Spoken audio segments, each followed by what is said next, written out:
Welcome back to the podcast, everybody. Joined here today by Mr. Paul Buono. Paul, thank you very much for being here, sir. Thanks for having me. What a time in your life, and we don't need to get into the details, but lots of ups and downs recently.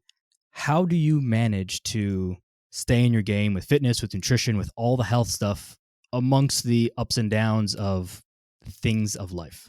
Yeah. So I've definitely had a lot of stuff going on recently between moving into a new place and then immediately getting kicked out of that place for no fault of my own. But I think the most important thing when life gets really lifey, as we could just say, like it's going to happen at any stage of any person's life, they're just going to have more shit on the plate than they feel like they can absolutely handle, is realigning yourself to like expectations for that next time period. And like the most important piece is just taking a second to get out of the reactive mode of like, I'm just so overwhelmed by everything going on, and just think of all the buckets you have in your life, whether that's fitness, family, work, moving, whatever that thing is happening, and say like, okay, well, what are my expectations for this specific time period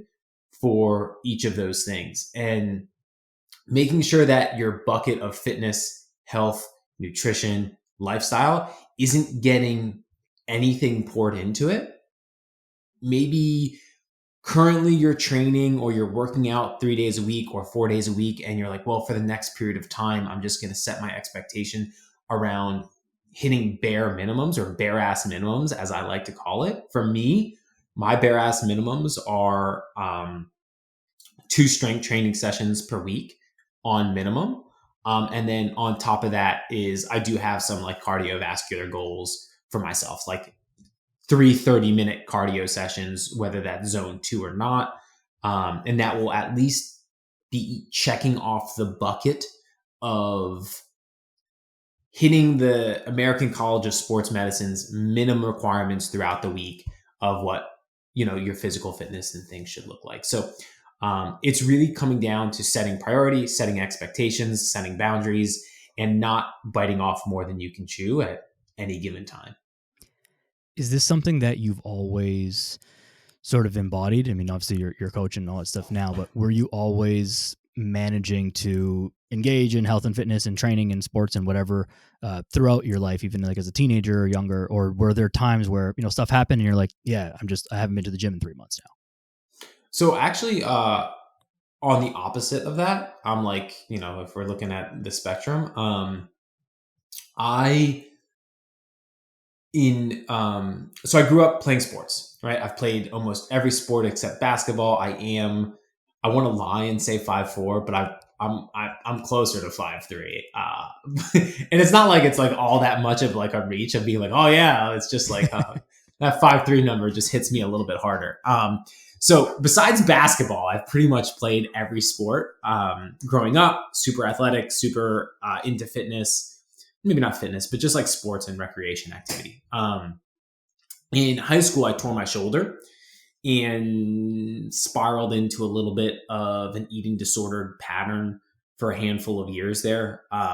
Just losing activity and couldn't figure out, going away to college, just got a little bit squirrely. So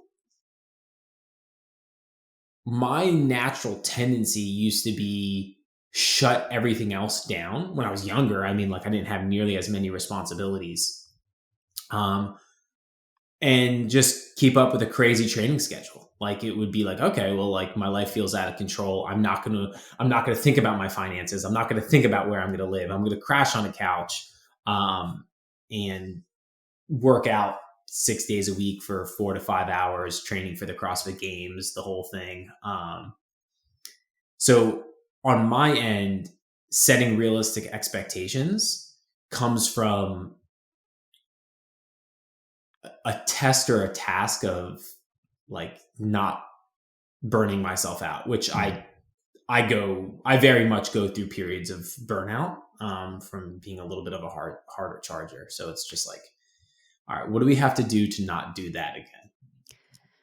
I think that this is a very common thread amongst coaches where it's like, hey, I overdid it Mm-hmm. for a while or for a period of time, and then I kind of came back to this like more realistic setting. And I think that the opposite of the same thing is true, where there are many coaches and many people in the fitness space where like they overdid it in the other direction, Mm-hmm. where they were very overweight, very unhealthy, very, whatever on the other side, and then like, okay, that was too much. Like the pendulum swings kind of too far one way or the other, and then we end up in this middle ground.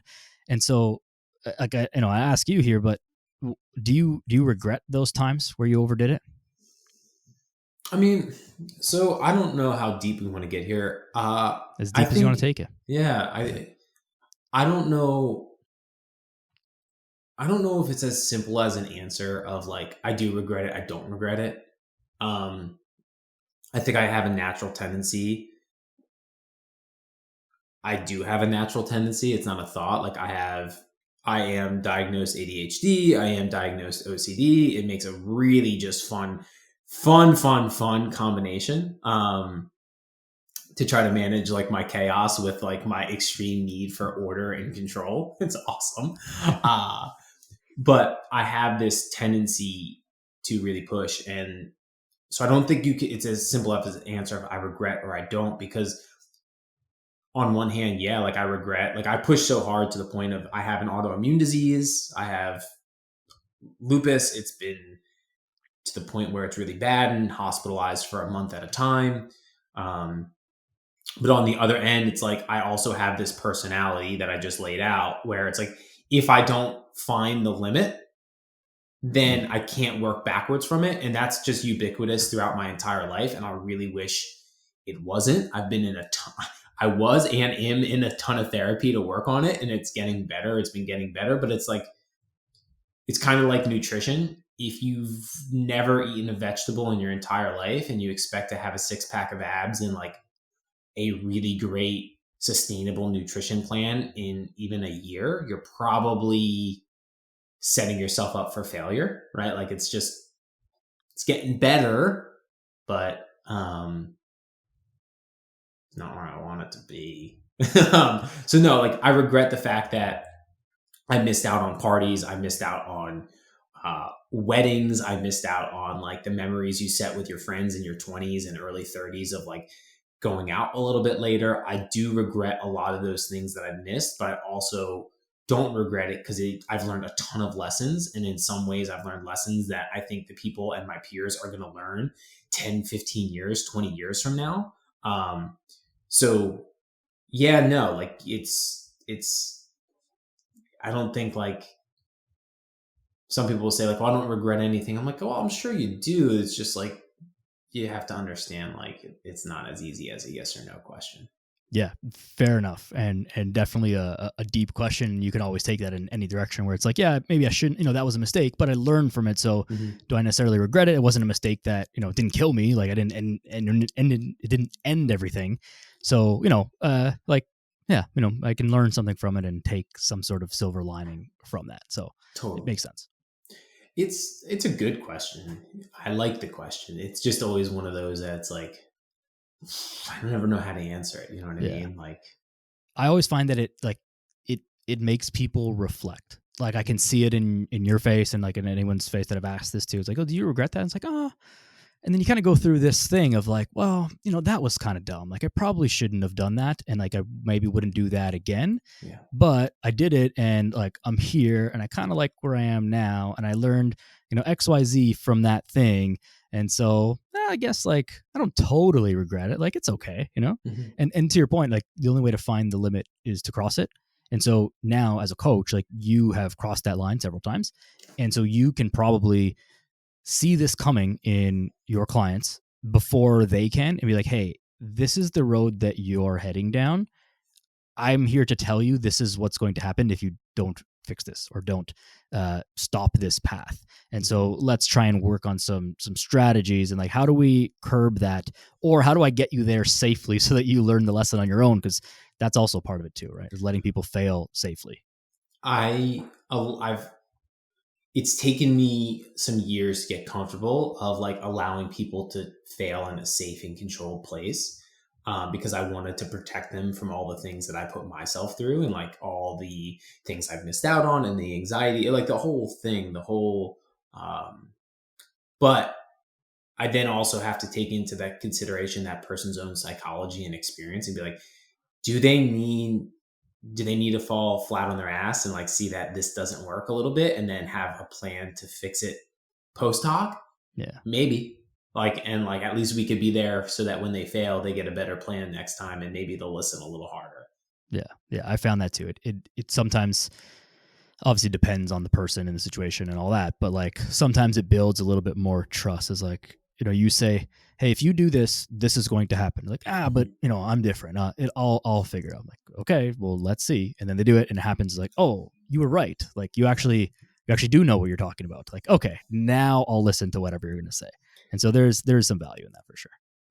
And it's funny, like I have coaches for all different parts of my life. Like I currently have a business coach and it's been great. And they've helped me out a ton. But I ignored some of the advice I didn't like along the way.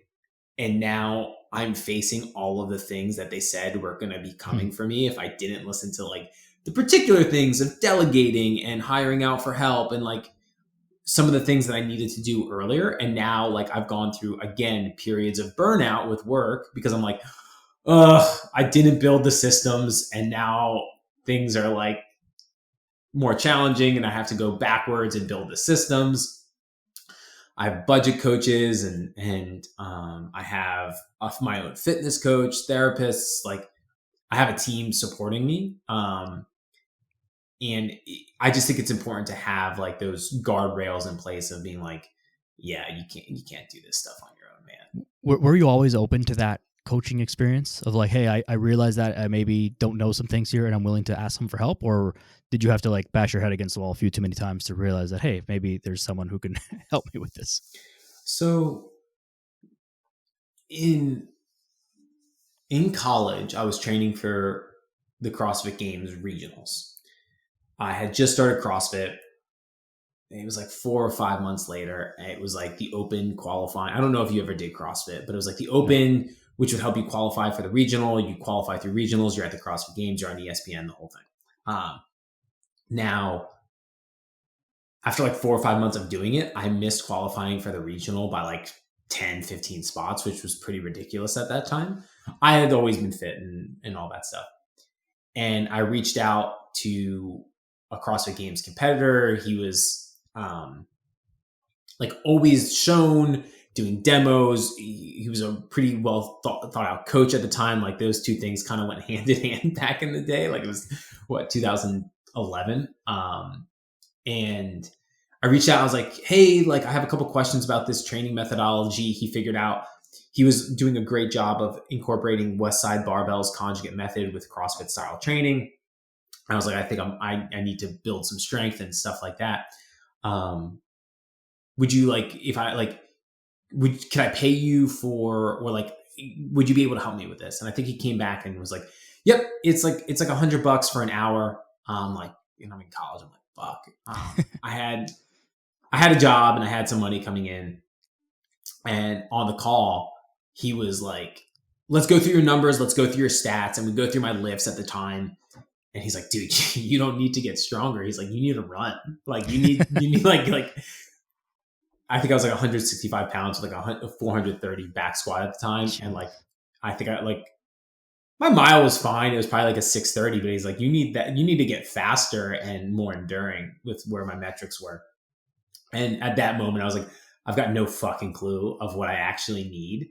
And, this guy has done it. And, the next year I qualified very, very easily for regionals and did well. And at that, like throughout that year, I just saw the progress was so much faster. And I was like, all right, like I need support here because there's just things that I don't know. And I won't know them if I don't ask someone who already knows them, like how to implement them. We for sure both see this in our own, coaching businesses, but a huge part of it is just helping people see the things that they can't see. Yeah. is like, telling you that you need to improve your endurance isn't like some earth shattering advice. Like, oh my gosh, like a sport that has endurance, like you need to have good endurance. Like on paper, that's like, well, how is that? How do you pay for that? Like that's Yeah. weird. But when you're in that mindset, you're like, well, I want to get stronger. You don't see your own blind spots. Yeah. And so for someone else to look at it from an objective view, because you can, like, someone else is always going to look at it different than you're going to look at yourself and what you're doing and all that, and your habits and your what's easy for you and what's hard for you and all that stuff. And they'll just be like, hey, Paul, you need to work on this. Like, I'm telling you that this is what you need to do. And you're like, okay. And probably deep down, I bet if you really dug, you probably knew that. You just like, or you could have figured it out. But there's something about like not wanting to admit it to yourself. And then when someone else says it, you're like, all right. I was hoping that wasn't the answer, but you're right. So yes, I'll do that. Or even better, like let's bring it back to maybe people who are listening to this. I don't know who listens, but like millions and millions of people. Yeah. How many fucking people know that they need to eat vegetables? And like how many people are doing it? Like I can't remember the stat. It's so low. It's so low. How many people are I think it's like off the top of my head, could be completely wrong. I'm remembering like 18% of people eat the daily recommended amount of fruits and vegetables. It's super low. And I knew I needed a run, but I wouldn't do it if I didn't have the accountability of someone writing my plan and me doing it. I wanted to go in there and figure out a way to squat 500 pounds, and somehow that was going to make up for the fact that I was not good at running. And it just wasn't the answer. So I don't know your stance on like the precision nutrition's ready, willing, and able, right? I think those are great questions. I think PN does a great job with things. I think ready, like, are you ready? Yup. I think people need to like really pony up and ask themselves, like, are you willing and able? And I think people need to figure out a way to become more willing. Like, you're able to figure this out. Are you willing is the big question. And I think that is really where people get caught in the weeds, is like, you got to be more willing. Like, you got to figure out a way to like put that higher up on your priority list. Overall, like it doesn't need to be your first priority, but like it should be top 3: your health, your fitness. Yeah. And that like on the surface, that sounds like a extreme-ish thing to say. The fitness should be your top 3 priority, but like I don't think that that's extreme at all. I agree that it shouldn't be your number one thing. Like, don't put your fitness, don't skip gym, don't skip, your daughter's first birthday to go get a lift in. Like, that's dumb. But it should be pretty high up there on the. Don't get fired from your job. Yeah.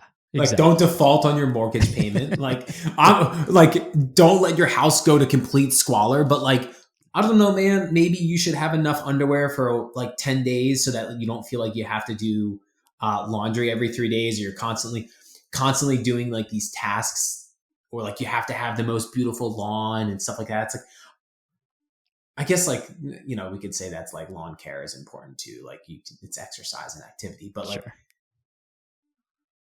I think so many people get caught up in the tasks and the test of like, find the lowest barrier entry activity, whether that's laundry or the dishes or whatever, to keep them busy and find that they don't have time. And people like, that's 3 fingers pointing out, like, or 1 finger pointing out, 3 fingers pointing back at me. Like, I do the same stuff, but I think people get really busy with tasks and errands and chores that don't need to be done, and they're neglecting the bigger rock items, which is going to lead them to a more fulfilling life. The easiest way, I think, to help people realize this is to ask elderly people what they did today. And I say this fully speaking about my own grandparents, who obviously don't listen to this, and I have one client who's a little bit older, and like he also won't listen to this, but I ride him on this stuff all the time. Like, what did you have to do today? He's like, well, I had to shave, I had to go to the bank, and like, it was a lot.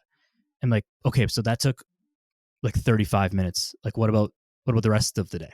Like, what do you mean? And this is a guy who had a very busy job, very busy career, was probably working like 12 to 15 hours a day, like when he was working, and like accomplished a lot and Yep. very successful and all that stuff.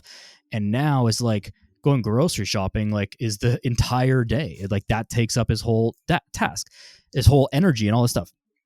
Now there's a lot more that goes into that, but the point is that we're very good at justifying like mundane tasks as to why we don't have time. It's something I think I posted this literally yesterday, but it's like you don't like. It's very easy to convince yourself that I don't have time for the gym, I don't have time for meal prep, I don't have time for these things. But I think the real thing is you don't have time not to do those things. Yeah. Like time is passing. I'm 30 years old. I know many people who are, people from high school and friends and friends of friends and all that stuff. And they're like, man, getting old now, I've gained a bunch of weight. And it's like, dude, you're 30. You're not 90. Like you Yeah. can't be like, what's going to happen in the next 20 years if you're already feeling like, you're a 60-year-old man? Like this is not okay. And does not have a good ending if you don't get this stuff under control. So I really think that like, yes, we all have lots of stuff going on. I don't have kids yet. There's everyone's got different responsibilities. I get it, but you need to figure out a way to get this into your life and have to get over that. Like there's always this balance in the fitness industry. And I know I'm rambling a little bit, but of like not trying to push people too hard. And so we go with like, well, it's just the lowest barrier entry. Like just go out for an 8-minute walk. And that's great. And maybe that's where you need to start. But also like, you're capable of a little bit more than that. Dude, I super appreciate that. And I also want to say, as another person without kids, maybe my message is good. Like, I know parents are going to come out and be like, man, this is a little tone deaf. Like, you don't have kids, you don't understand. It's like, I get that. I totally respect it. Like, as a business owner, like, I'm working 14 hours a day sometimes. Like, my days are really tied up in like sometimes deep work. And all I'm saying is it's still hard to prioritize these things. And like fitness is a high priority for me, but it's not even my first priority. So I do think that I want to be cognizant of the fact, like if you do have kids and you're listening, it's like, what are these two white men without kids? What are they? We don't got to get into politics, but what do they know about priorities and struggle? It's like, I get that as well as like, this could come off a little bit like that, but like, I totally agree is like 10 minutes of walking is better than not doing anything at all. But at some point, you got to fucking make that 10 minutes, 15 minutes. And you got to start chipping away at time because, like, yeah, 10 minutes is better than nothing, but it's not enough for really well long-term health. Like, let's just be honest about it. It's not enough. It's better. The studies show it's better, but it's not going to keep you out of like chronic disease and like give you ultimate freedom as you're getting older and joint mobility and no pain. Correct. It'll improve things. But this is the thing in the way that I always try and justify it. And I know that it sometimes comes off as a little bit hard assed and whatever. But it comes from a place of love is like us saying that it's like, hey, your 10-minute walk, like I'm super proud of you for doing that. And that's awesome. It's just not enough. And this is not my opinion that it's not enough. It's not Paul's opinion. It's not anyone's opinion. It's not a judgment. This is just the facts of life. This is just science, and this is just the way it is. Mm-hmm. If it were different, I would happily tell you that, like, hey, do 3 sit-ups a day and you're going to get a 6-pack. Because if that was real, then yeah, by all means, go for it. It's just not going to cut it. So going back to the ready, willing, and able, like, yeah, if you want to have the 6-pack and run a marathon or, deadlift 400 pounds, whatever the thing is that you want to accomplish, like, okay, that requires certain inputs. And it's not patting yourself on the back for 9 weeks in a row because you got outside for 3 minutes a day. Yeah. Like that's great if that's the season of life you're in. And again, do whatever you got to do.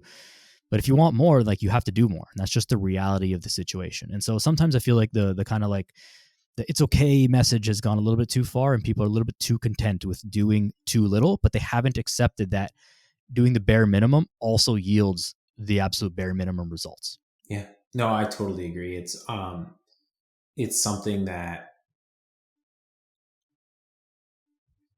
I think it depends on the person that you're talking to, right? Because like, of course, we also have to take into consideration the human that's in front of us, and like if we push them with that message, they could like I have a couple clients where if they got that message, they would go back to doing nothing.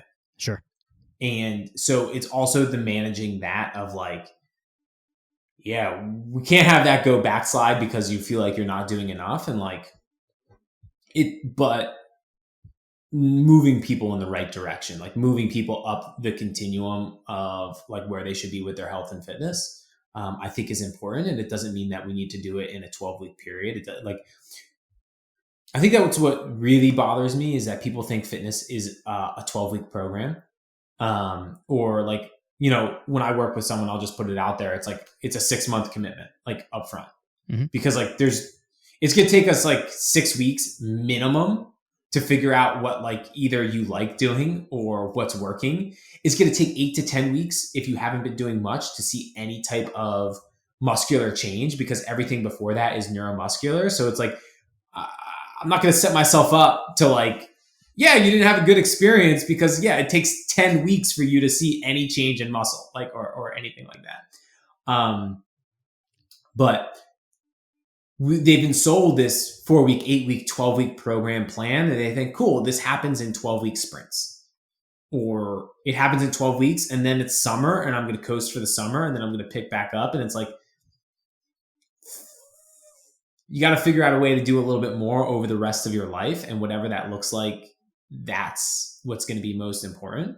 So yeah, I think we're on the same page with that. It's just figuring out the messaging around it to make sure that I don't want people to be left behind. You know what I mean? Yeah. Yeah. It comes back to expectation setting. I've had a number of clients, and I'm sure you have as well, where, they come in and saying, hey, I want to get to, want to get the 6-pack in like 6 weeks or 8 weeks. And I'm like, okay, well, here are the things that you would have to do based on where you're currently at to achieve that goal. And it's like, some ridiculous amount of exercise and ridiculously like a ridiculous plan that I wouldn't even want anyone to do. And they're like, oh, well, I can't do that. Like, Mm-hmm. yeah, okay. So maybe let's do 6 months for the 6-pack. How about that? Yeah. Like, okay, that's a little bit more reasonable, right? Or whatever the time frame is. But it's just like setting those expectations accordingly. And it's not anyone's fault, because you've been sold this 6-pack in 6 weeks messaging that you think, oh, that's normal. Like, I look at online and I look at the before and afters and other people did it. It's like, well, one, chances are those are lies. Two, you don't know what it actually took for them to achieve that, if that's even true. And so that's the behind the curtains that people don't see in those things. And I agree. And like, I don't know about you, it's even like, why? Like, I don't know. This is not going to be a good marketing message. And I'm someone with a 6-pack. I've had a 6-pack for a long time, but like, I just, doesn't wake me up in the morning, man. Like, it's not a goal where I'm like, yeah, this is exciting. You know what I mean? Yeah. I have clients that like, that's their goal. They want it. And like, everyone's a little bit different with the relationship to it, but it's just not the thing either. It's like, if you can't connect a strong why to that goal, like, then it's really tough to hit it, right? Like, it's really tough to make yourself willing if you don't have a strong reason or you're not compelled towards that goal. And most people, they're not super compelled for that goal. The second they start doing a plan towards it, they're like, this is fucking hard. Why am I doing this? Like, I haven't gone out to eat with my friends in a long time. And it's like, I wanted a 6-pack to, be more attractive for potential partners or my partner or just for myself. And it's like, but I got to do all these, like, I'm not going on stage for a bodybuilding show. Like, what's the point? You know what I mean? Yeah. Yeah. Again, just like that ready, willing, and able, right? Yeah. It's like, okay, it's fine to aim towards that. But once you figure out what it takes to actually get that, then you can properly assess whether that's something that you're actually willing to do. And it's okay if you're not, and you can aim for something that's a little bit deeper, have like a little bit deeper why as to what you're doing or why you're doing things, right? Yeah. There's someone that kind of came into my eco chamber. What is it? Ecosystem? Yeah, ecosystem. I was gonna say eco chamber. I guess that would be echo chamber. Ecosystem.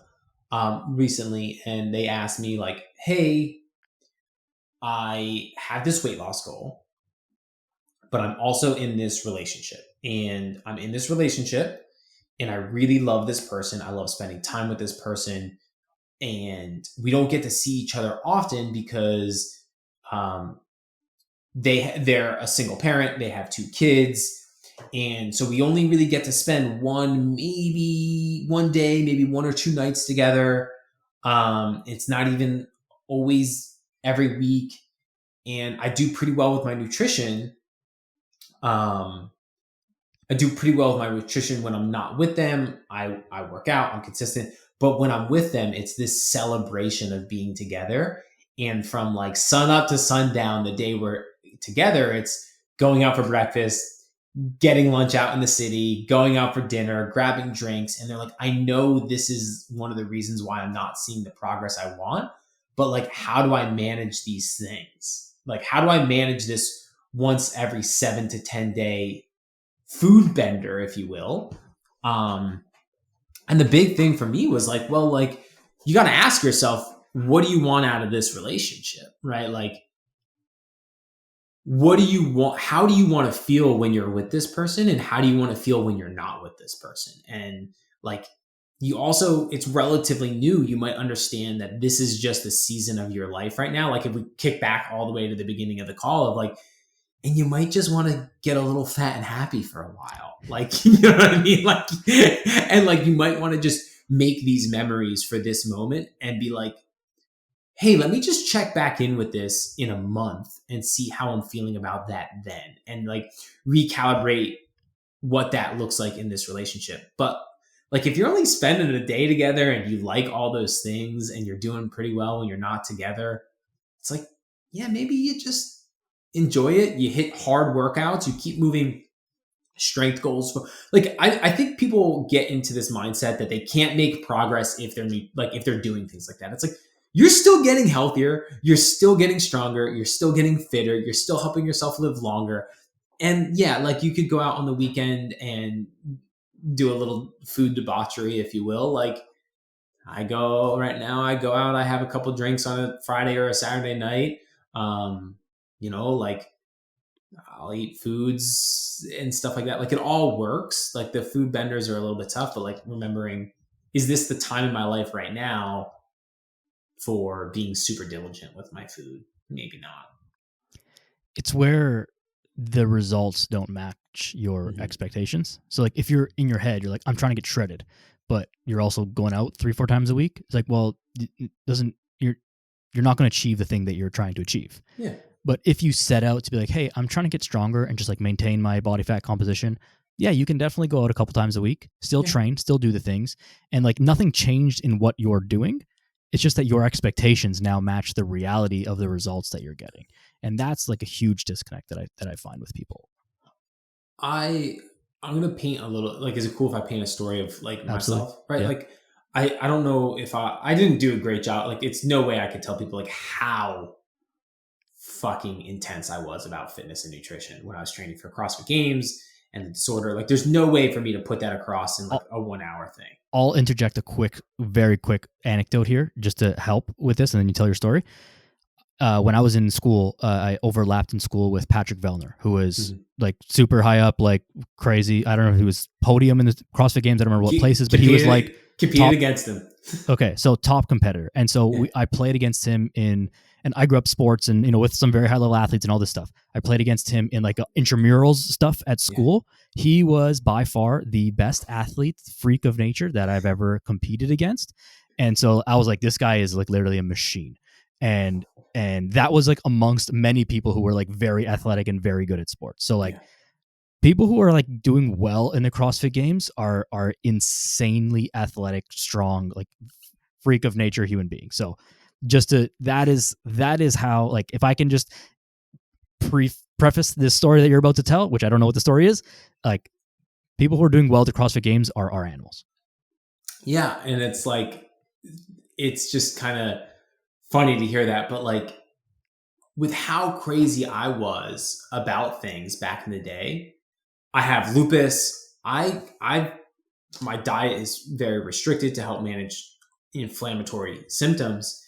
And like, even myself, I had to sit down and take a hard look in the mirror when I started having a little, like, I don't drink much, but I was like, am I going to spend the rest of my life not having, everyone has a different relationship with alcohol, not going out on a date with someone that I want to really connect with and have one glass of wine for the rest. Like, is this something that I'm willing to do? And I'm like, am I not willing to share a meal with someone in in pursuit of something that might not matter, right? And like for me, I had to find that answer. And at different times in my life, that answer's changed. And right now, it's like, no, I'd rather go do those things and partake in those activities. So like the priorities will just shift throughout someone's period of life too. Yeah. Yeah. It's like if the consequences aren't dire for some things, you're willing to accept the consequences. Like, okay, if I have a glass of wine or whatever it is, like maybe my stomach's going to hurt a little bit tomorrow. Maybe I'm going to be a little bit tired, but like, I'm going to enjoy this night. So you weigh it, and you're only you can determine whether the cost is worth it. Now that can be a slippery slope, especially with alcohol. You can get into the point of like, well, I'll just go on a bender tonight and I'll be tired tomorrow, but I'll just like work extra hard the next day. It's like, Yeah, that's where you're blurring totally. the lines a little bit too much. But there is like a cost benefit analysis that you can do to not just alcohol, but all of these things. And I've had to tease that line already of like, okay, what's my limit for a night and like a week and stuff like that. So it's been a fun experiment to add it back in, but I totally agree. It's like it is a slippery slope. Tell your story. I interjected you, and I feel like we got lost from it about training for the CrossFit Games and how hard it was. Yeah, honestly, I kind of spaced on it. Okay, that is fully my bad. Hopefully it comes back to that. But one thing I did want to ask you about, and maybe this will help jog your memory of it. Did you struggle, or do you struggle at all from like that was when you were training and when you were competing? Like that's peak athleticism, and like you're strong and you're fit and all that stuff now. I would imagine like you were stronger and fitter and all that stuff at that time than you are now. How hard is it for you, if at all, to still train and compete and like push yourself hard, knowing that you're not competing? Doesn't really matter if your squat goes up or your mile time goes down. Is that something you struggle with? No, I'll tell you this: when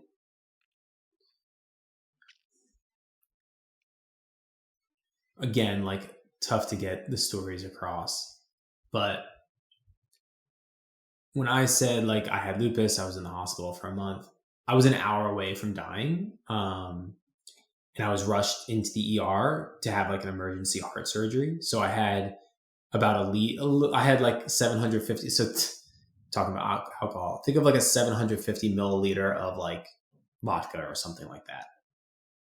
I had that much fluid pressing around my heart. So my heart wasn't able to contract and relax, and I wasn't able to get blood and oxygen out to my peripheral tissue. And my heart was pressing on my vagus nerve, and I was going in and out of syncope, like I couldn't breathe.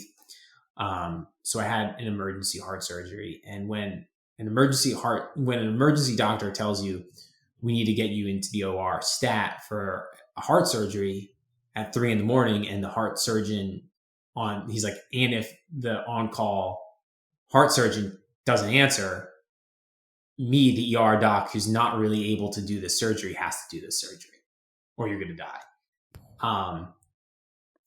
Your mile time doesn't really fucking matter after that. I'm going to be real honest. Like your back squat doesn't really matter after that. I'm going to be honest. It doesn't really play in my head all that much. I'm weaker. Yeah, and there's days I'm in the gym where I'm squatting. I'm like, man, I used to do those numbers. I want them back. And I'll like, even in my head, I'll start to plan it out. And then I'll be like, no, like that's just the amount of volume and stuff like that. For me now, it's all about just finding my own limitations and boundaries of where I am after being diagnosed with lupus, after getting sick, after the changes. I just want to see how fit and healthy I can stay for the amount of time that I'm able to put towards it. And if I'm not able to do certain metrics, like my head's going to hit that pillow at night and I don't give a shit. Like it's just, I'm sure it would be tougher in other scenarios, but that doesn't mean I'm not setting goals. Like me finding my own limits, like the doctors, because it was a hard thing, they're like, you're probably not going to run again. Like you probably don't want to put that on your heart. Maybe cycling, walking. And so when people put those limitations on me, that's where it's not so much a fuck you. I wish it wasn't like I'm going to show you. It's just like, well, let me fuck around and find out for myself if this is just a limitation being put on me, or if like I could go past it. So yeah, man, it took me like 5 or 6 years to run again. And it started with walking. It started with then hiking, and then it started with rucking, and then it started with And like, these are long progressions. And then it started with some like walk run stuff. And then I was like, I want to see if I can run 10 miles. And I ran a 10-mile race.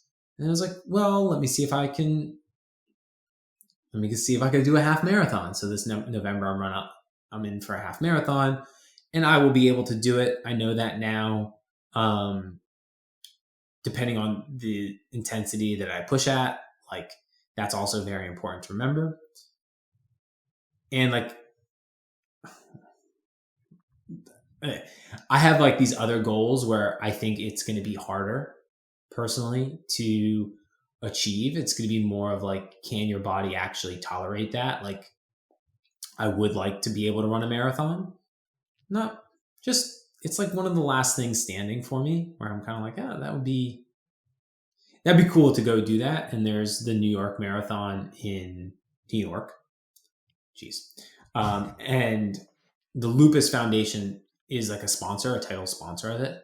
And I just like, for me, I'd be like, it'd be really cool to have someone there with lupus running it, because like, there's not many people in my position that are able to do that again. So like, that's a big lofty goal where it's like, I don't know if I could do it. And when I'm setting those goals, I think what's most important now is giving myself the flexibility to call an audible and be like, yeah, this is too much and I have to quit. Where like, I never would have done that in the past. So that's probably the biggest difference. Yeah, that's a gigantic perspective shift. Anything that like quote unquote takes you out of the game, so to speak, is like, oh yeah, all this stuff doesn't really matter, but it definitely does help. And one thing that I'm hearing as you're saying this is the doctor's telling you that like, hey, you're probably not going to run again, you're probably not going to do this, that, and the other thing. I think we're kind of quick to say like, oh, I'm gonna show that person, and not that you were saying this, but like, I'm gonna show that person, and like, the doctors don't want you to do this, and it's like, well, they're also trying to protect you. And most people, whatever the stat was about the vegetables, 18%. Like, I don't know what the stat is about exercise, but it's like super low, meeting the bare minimum standards. Like, most people that doctors are seeing are not super fit, and especially like people who are elite of the elite in fitness in the CrossFit Games. Like, we're not even talking about regular fit people. So based on all the information and all the patients and stuff that they've had, like, yeah, most people in that situation don't get to a point of running and exercising and being fit and healthy and all that stuff, but they also weren't really fit and healthy and whatever to begin with. So it's very different things. Yeah. So I think that some of the stats that we see about lifestyle related disease, heart disease, diabetes, and cancers, and all these other things, maybe not so much cancers, but all like various types of diseases, they take into consideration the average person. And the average person is not eating well at all. And for like, don't even argue about like, oh, is carnivore healthy or vegan healthy? Like, just a regular person, healthy diet. And they're not really exercising. They're not exercising well. They're not sleeping well. They're not managing stress. Like, they're not doing a lot of the basic health things well to even like bare minimum standards. And so when you take a sample of that population, which is most of the population, yeah, the outcomes don't look great. But if you somehow are able to take a sample of people who go to the gym 3-4 times a week and do some cardio and do some stretching and eat vegetables every day and have a good amount of protein, like, the outcomes are way, way, way different. We just don't really have that data to say that like, hey, if you do this, this is better. So people have to be protected from themselves in a way. But if there was a way that we could say, hey, if you do start exercising, start doing all the things that we talk about to ad nauseum, like to no end, and like to an annoying degree, if I may, as someone who continues to talk about these things, it will definitely change the outcome of your life, given any type of diagnosis or any type of injury or any type of life event that you may encounter. Yeah, no, I totally agree. And like, I try to that point, like, I follow a lot of physical therapists, I'm friends with a lot of physical therapists, and there's like if your doctor tells you you can't do this, get a new doctor. And I'm like, I also have that messaging out there. But the thing is like, take the psychology of the person into consideration. And after getting to work with a lot of people, I think doctors see, to your point, a lot of people who aren't willing to do or spend the money to be able to do the thing that they want to be able to do. Like, yeah, I think, you know what I mean? So we don't need to go down rabbit holes, but I think we're totally in agreement. And I do think that, like, for me, it's just more of this like, well, I understand the limitation. Now, let me just see if I can expand it a little bit and a little bit and a little bit. Because for my personality, which I went over my mental health stuff earlier, when I get those limitations put on me, I feel trapped in my own body and I don't feel free.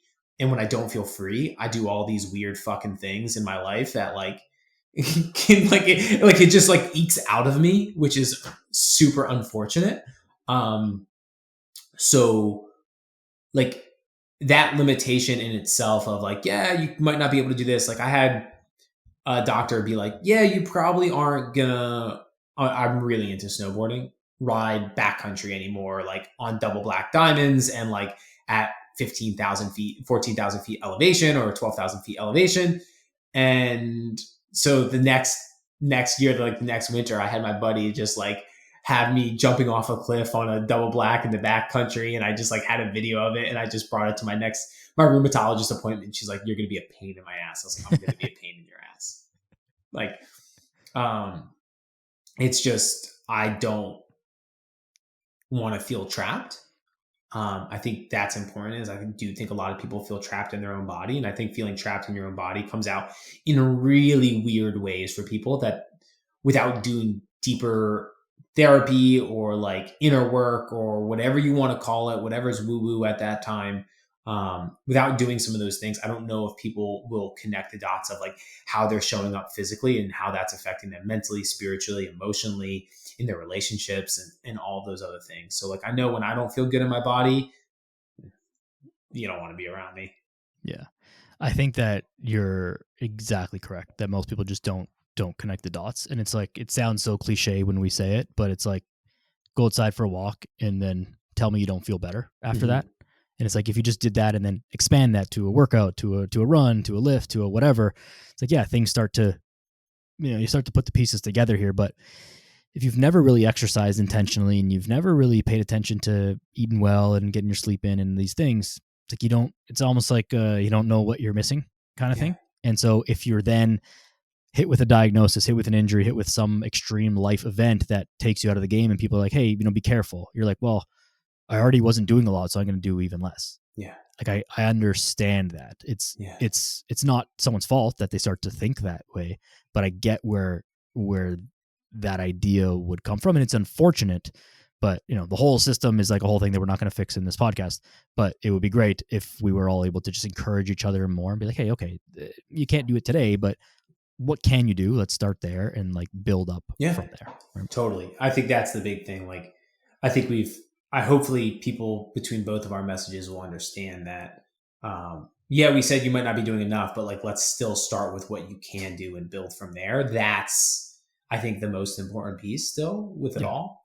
I think the thing is like, you're not broken. And you're certainly not as broken as you think you are. Like, you're probably capable of more than you are. Like, not to tell my whole thing, I've talked about it plenty of times on the podcast, but like, knee injuries, couldn't walk for a couple months and like, and all that stuff. And it's like, yeah, at that time I couldn't do anything, but that wasn't going to be for forever. But if I let myself think about, oh, this is the rest of my life, then it would have been. Right. And so instead you start where you are and kind of work up from there. One thing I want to switch gears on, unless you had something else to add there. Just really quickly, if anyone's interested, there's a book called, I think it's Authentic Happiness. And I think it's by a PhD, Martin Seligman, and he's at University of Penn. And there's something called learned hopelessness. And just to your point in that story, it's like you feel hopeless or depression can happen when something feels pervasive. It's the 3 Ps. Something feels pervasive. It's everywhere in your life. It's personal. It's only happening to you. And 3, it's permanent. And when we have like the trifecta of those 3 things, that's when I've just found, especially with people and the people I'm coaching and myself, these get a little bit squirrely. Yeah.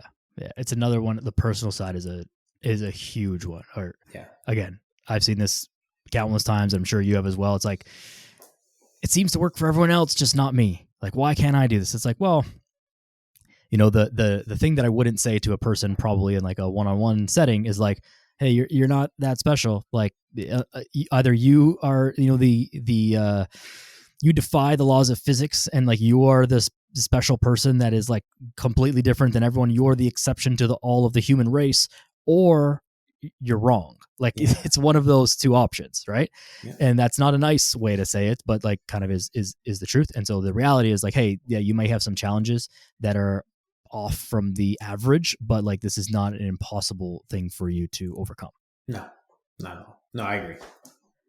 What do you do now to handle your recovery and rest and manage your recovery from training? Because you still train pretty hard and do all that stuff, but it's no doubt become more important. What do you do to really manage your rest and recovery? Oh man, drink a lot of caffeine. No, so like my rest and my recovery, it looks different at different times. Like with everything that's going on, sleep hasn't been great. Like I'm doing the best I can over here. I look at recovery. All right. All right. There's no recovery method or methodology that's going to do jack shit for you. You have to manage your training volume. Like, and so when I'm fucking spent and I'm like, I was like, what do you want here, man? Like, so like, yeah, I'm not sleeping well. I'm stressed right now. My training load has to change. So that's where we go back to the initial part of the call or our chat is like, I had to cut training volume.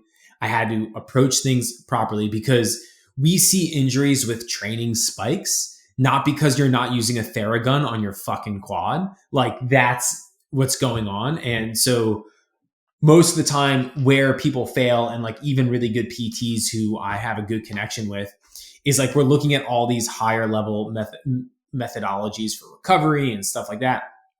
And I think for certain populations with chronic pain, it can be really helpful, especially it's more helpful, I think, for people who are inactive. But if we're talking about recovery from a people who are a training standpoint, we have to just be managing our training load, our intensity, our frequency, making sure that there's rest days. So yeah, my sleep right now is shit. I get minimum 2 rest days. I only lift twice a week. I keep my intensity a little bit lower. My volume's a little bit lower. I'm not doing a ton of tempo or intense runs right now with my running. I'm only running 3 days a week. So there's more easier stuff in there, knowing that it's like, hey, yeah, for this, until I can like feel good in my apartment and have my base and like my feet under me again in a month and a half, I'm probably going to be chilling a little bit, not pushing things as hard. Yeah, that is exactly where I thought you were going to take this, because I know that you're not one of these like wizard. I have like 17 different recovery modalities, and I take 37 supplements, and I sit in the ice bath, and then I put the Normatec boots on, and then I Theragun myself for 47 and a half minutes, and I stare at the sun at a 12 and a half degree angle. Like that stuff, like maybe does, works or whatever, but like also just, this is very, a cliche thing, but like listen to your body and be like, hey, maybe I'm a little bit more tired today. Maybe I just push it a little bit less hard. And like that is going to save your rest and recovery far more than trying to, introduce more recovery modalities to make up for the circumstances of your life. And let's rip into it. Like I have a $1,500 red light. I have $900 Normatec boots. I haven't used either of them in 3 years. So I have just $2,500 worth of shit that I thought that I needed sitting in the corner of like, honestly, my storage unit right now. So like I've been down the rabbit hole. I've had recovery memberships where I would do all these things. Like if anything, like I love a good sauna, man. If I had the time, like I would just go sit in the sauna, and it's not even for recovery. It's just because I like sweating and like I feel good after it. But I do take a lot of supplements, and it's because I have an autoimmune disease. It's not because I'm looking to lose weight or anything like that. It's like I've had levels tested for specific things. I literally make no good bacteria in my colon, and I'm not going to get into the gut microbiota and like the connection between the brain and the bidirectional communication between the two. but like that's not good. And like I've tried through food to fix that and I didn't. And when I started taking some specific gut supplements and then retested, it's like, yeah, you're not going to die and your face isn't flared up from lupus anymore because of this. So like there is that in my repertoire and I like to tell people that. But if I was just looking to be generally healthy and I didn't have a serious autoimmune disease, I would not be spending the money I am on supplements right now. Yeah, And like even those things now, are solving a very specific problem that is very individual to you. totally. And I take supplements as well, and I would never say that supplements are useless or that whatever, but they're not going to. Again, the answer is in the name. It's a supplement to supplement your life, not to replace your life. You can't just like not sleep and be like, yeah, I'll just drink like 9 coffees tomorrow. Like that, I love coffee, and I drink probably more coffee than most people, above average for sure.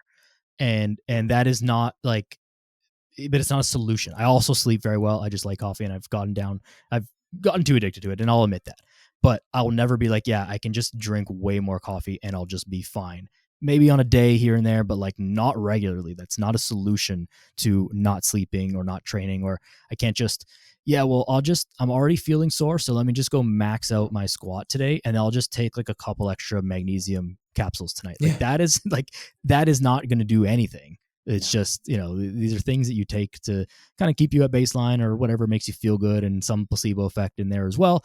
Or again, in your case, if you have a more actual specific individual thing that you are trying to solve that can't or is very, very, very, very difficult to be solved through quote unquote natural methods, there's definitely a place for that. But no supplement, no recovery modality is going to outdo managing your training volume and intensity and sleeping and eating enough calories and eating nutrient dense foods and all that stuff. Totally. Nope. I'm on board and I preach it. And I'm even like now taking coursework to help people with supplementation who need it. Yeah. Like who very much need it. You know what I mean? So, it's very interesting, but yeah, that's my recovery protocols, man. Like sleep. I eat like 50 grams of fiber. Like I eat body weight ish in protein, a little less. I eat enough calories. I'm not like, as someone who's really active, I'm not trying to undereat all the time. Like that's the other thing. I'm training for a half marathon. I have to fuel myself. I can't just be like, yeah, I'm going to try to do this on 2,000 calories. It's like, no, man, I eat enough calories. Like I hit the big blocks and then I allow life to kind of happen in between and do the best that I can. Yeah. Yeah. I'm glad that you said that. And so I wanted to ask you, because people think that, I've heard from people that like, oh, but you fitness people, like you guys do a lot of stuff. And it's like, some people online talk about doing a lot of things, but they also sell a lot of those things.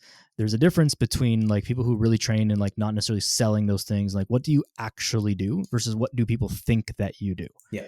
And so it's always good to hear from someone who's, by all definitions, an elite athlete and training hard and doing all those things. It's like, yeah, I don't need to do all of that stuff. And so if you are not like an elite athlete listening to this, which you're probably not, and you think that you need more recovery modalities and all the stuff from your, 3 group class workouts a week, like you probably don't. And I'm pretty confident in saying that across the board. Yeah, I agree. I could go down a rabbit hole of it but I agree. We'll save it for another time. Is there anything else that you want to add today?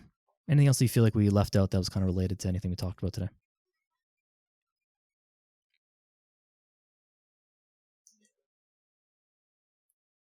I think, no, just to end it, like, I think where I've come to is the last thing I'll say is I'm tired, and I had some of this messaging around it too, is I'm tired of the message that fitness is easy and it's easy to fit into your life.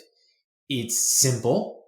The answer is simple, and it is hard to implement routinely. Like I am not going to come here and say the things you need to do are easy. I've said that in the past out of love, out of thinking like, yeah, let's get people doing it. It is hard. It is hard to put this stuff into practice that we're talking about. It's much harder to spend an hour meal prepping than taking a supplement for 2 minutes or a pill for 2 minutes. These things are hard. You're going to push against family relationships, social dynamics, boundaries with friends, boundaries with work to make it work for you. And that doesn't mean that it's not worth it. Like, it's very much worth it. And even though it's hard to implement, it's simple to implement. I do think you need to figure out a way to put this into your weekly routine, whatever that looks like, and build from there. Very well said. And again, I completely agree.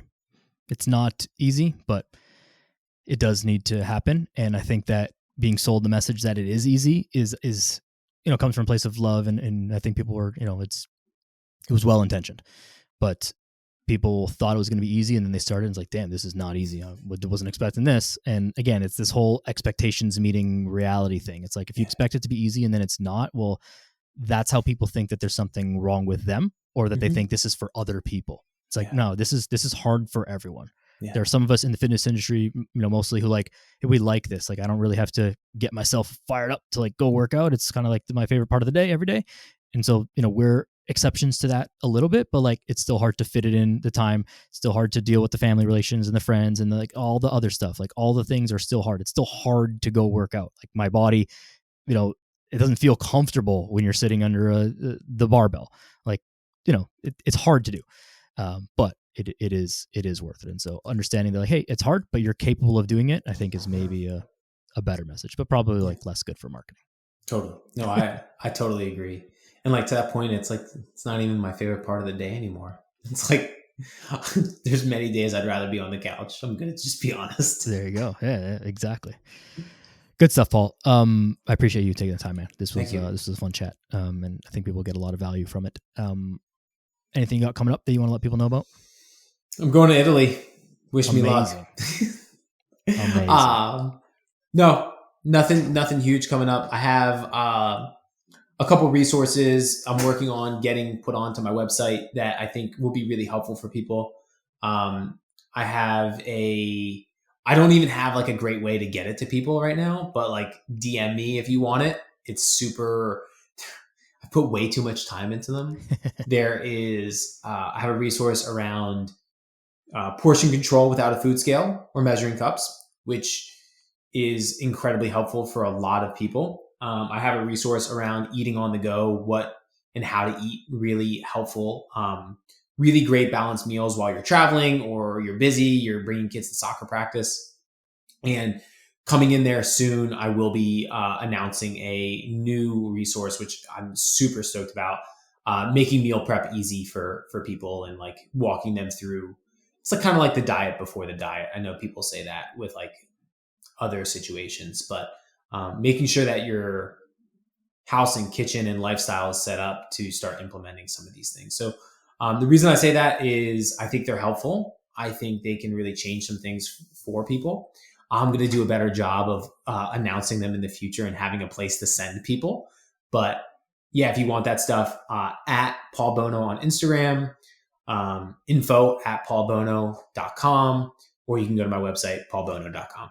Awesome. I'll put all that in the show notes, but yeah, definitely tons of resources and just getting it out to people and just making it accessible and all stuff. It's all part of it, right? But Paul, I appreciate you, man. Any last words you want to leave the people with here? Got to do it. I don't know where that came from, but we'll take it. Got to do it. I love it. Paul, thank you very much. Thank you everybody for listening. As always, make sure you guys are following Paul. I will put his contact in the show notes as I mentioned, Instagram, website, and email, all that stuff. We appreciate you. 5-star reviews all around. Spread the word. And that's that. Go outside. Be a good person. See you next time.